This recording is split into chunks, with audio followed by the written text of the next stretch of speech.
Get ready to plunge into the depths of a story that challenges the very notion of humanity. In the 16th century, in the misty lands of Scotland, a man named Alexander Sawney and his family left a trail of terror and mystery. They took refuge in a secluded cave, where survival was dictated by unimaginable acts. What drove them to such an abyss? What lurked in the shadows of that cave?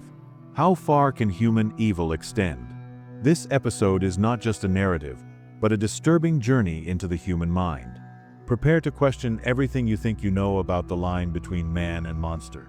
Several questions still haunt those who wish to uncover details of this disturbing story. What really happened in that dark cave?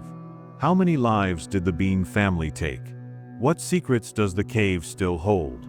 If you seek answers to these questions and have the courage to face the darkest side of history, this brand new episode is for you. Hello everyone. Welcome to the True Crime Files Investigations channel. If you are a lover of real criminal stories, get ready for an exciting marathon. Every week, we will explore shocking and remarkable cases, the most complex and intriguing ones, with an in-depth analysis of the details and motivations behind each event, which leads us to question human nature.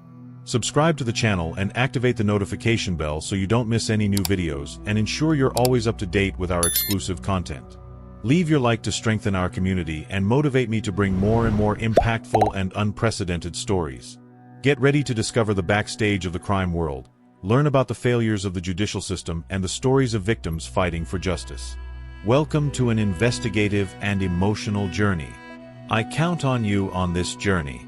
The truth is about to be revealed. So, fasten your seatbelts, because the investigation begins now.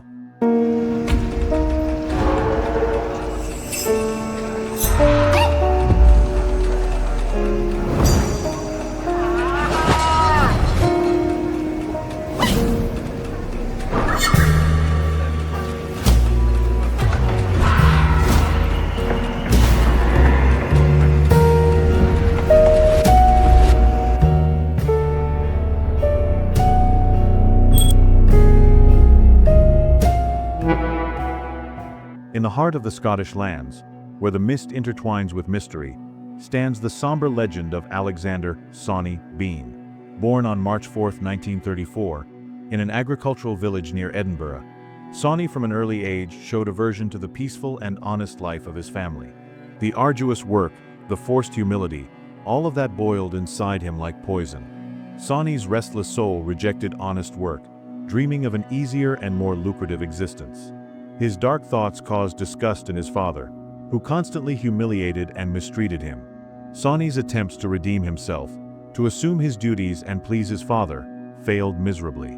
Rebellion and aversion to obedience led him to abandon family life, wandering the surroundings and wasting his youth.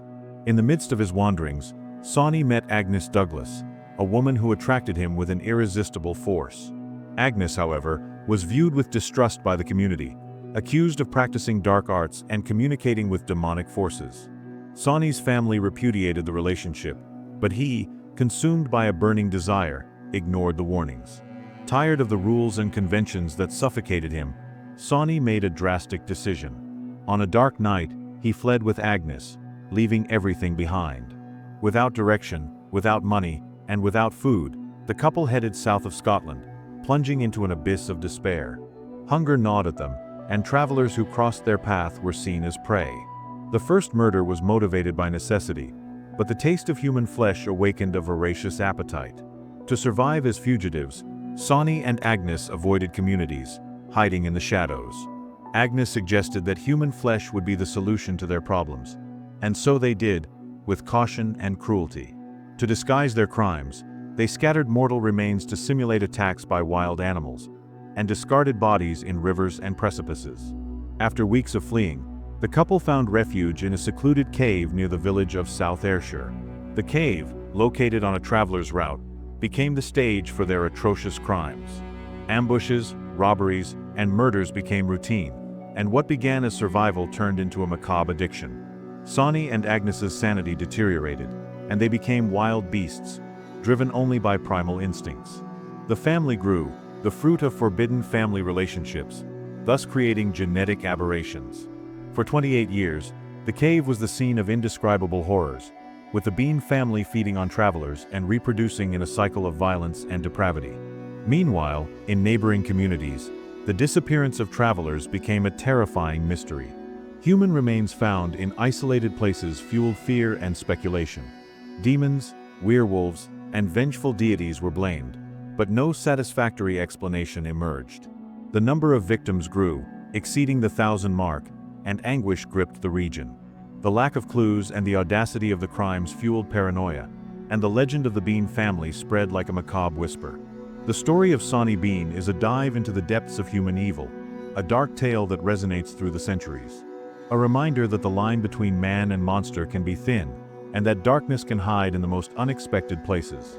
Time wove its web over the dark cave, and the Bean family, immersed in their own barbarity, acted without restraint. Their acts, devoid of reason, were driven by primal instincts: hunger, sleep, and reproduction. The trail of their victims, once discreet, became increasingly evident. Human remains, discarded in the sea, began to be washed ashore, revealing the extent of their crimes.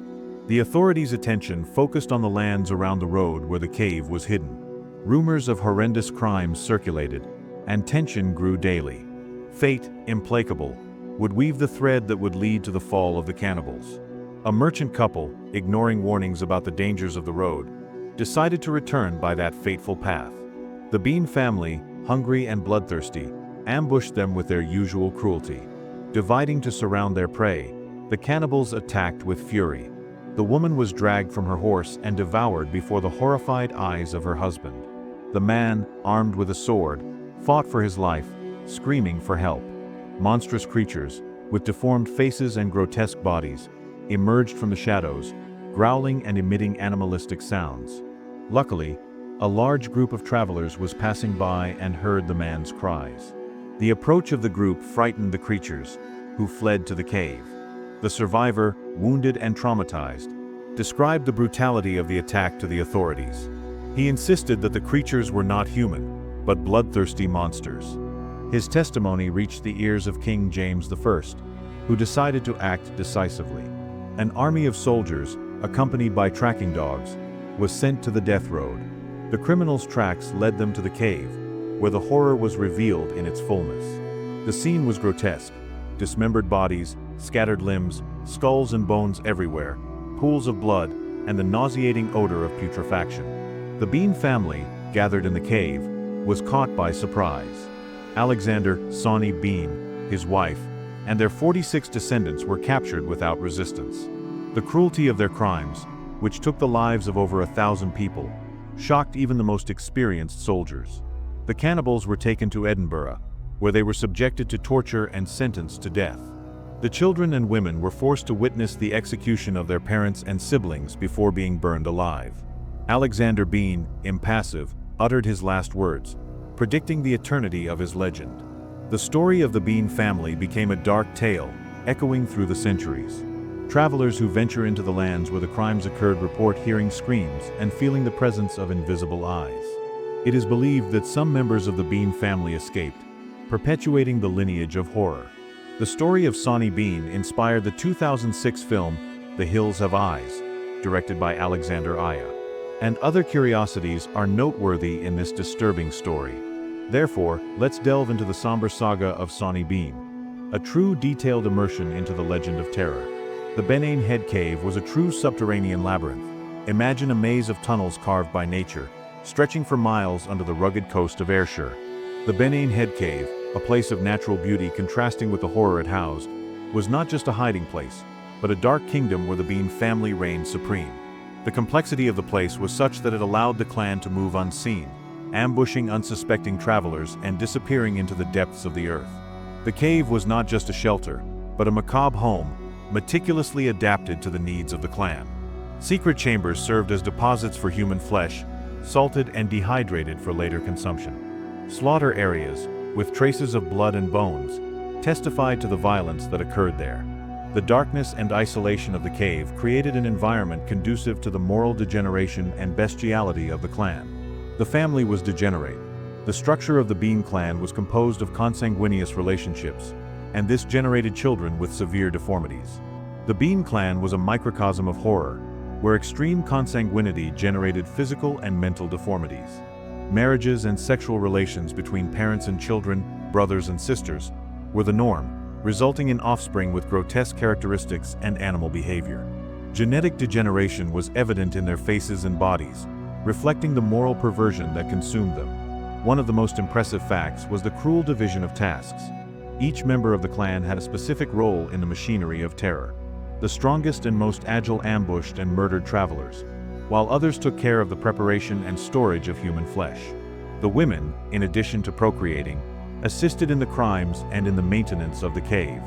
The hierarchy of the clan was based on strength and cruelty, with Sawney Bean as the supreme leader. The Bean clan had a primitive language. Isolated from civilization, the Beans developed their own form of communication, based on grunts, gestures, and facial expressions. The lack of contact with the outside world had deprived them of articulate language, bringing them closer to animals. This primitive communication reflected the bestiality that dominated them, making them even more terrifying. The escalation of horror marked the crimes of the Bean family. Knives, axes, stones, and other improvised weapons were used to attack victims, usually in planned ambushes. The violence was brutal and relentless, with no chance of defense for travelers. The clan acted quickly and efficiently, disappearing with the bodies before anyone could notice the attack. Cannibalism was the clan's main source of food, consuming all the mortal remains of their victims. The meat was salted or cooked, ensuring supply for periods of scarcity. The practice of cannibalism, in addition to satiating hunger, was an act of power and domination over the victims. In addition to human flesh, the clan accumulated stolen goods from their victims, such as jewelry, money, and clothing. Greed was one of the driving forces of the crimes, driving them to attack more and more travelers. The cave became a macabre treasure trove, full of stolen objects and human remains. The legend of Sawney Bean became echoes of the past, and immortality of horror lived in a dark period. The story of Sawney Bean became a myth, transmitted orally and written in various literary works. The legend took root in Scottish folklore, fueling fear and fascination with macabre crimes. The figure of Sawney Bean was transformed into a symbol of evil, representing the darkest instincts of human nature. A true dark inspiration. It inspired books, movies, games, and other forms of entertainment, perpetuating the myth of the cannibal clan. The horror of the story attracts the public, who seek to explore the limits of human evil. The Benane Head Cave became a place of pilgrimage for macabre tourists, interested in experiencing the dark atmosphere of the legend. However, despite all the mysteries involved in the subject, there is a historical debate about the veracity of the Sawney Bean legend. It is questioned by some historians, who point to the lack of documentary evidence and the exaggerated nature of the story. It is believed that the legend may have been used as propaganda to justify the repression of marginalized groups and consolidate the power of the monarchy. Despite the controversies, the legend of Sawney Bean continues to fascinate and terrify, remaining alive in the popular imagination. Finally, the legend of the Bean clan brings us dark reflections. The legend of Sawney Bean invites us to reflect on the limits of human depravity and the consequences of unbridled violence. The story leads us to question the nature of civilization and the thin line that separates man from beast. The legend remains a mystery, an enigma that invites us to explore the darkness that can hide within us. Thank you so much for watching this story. Your presence and support are essential for me to continue creating quality content.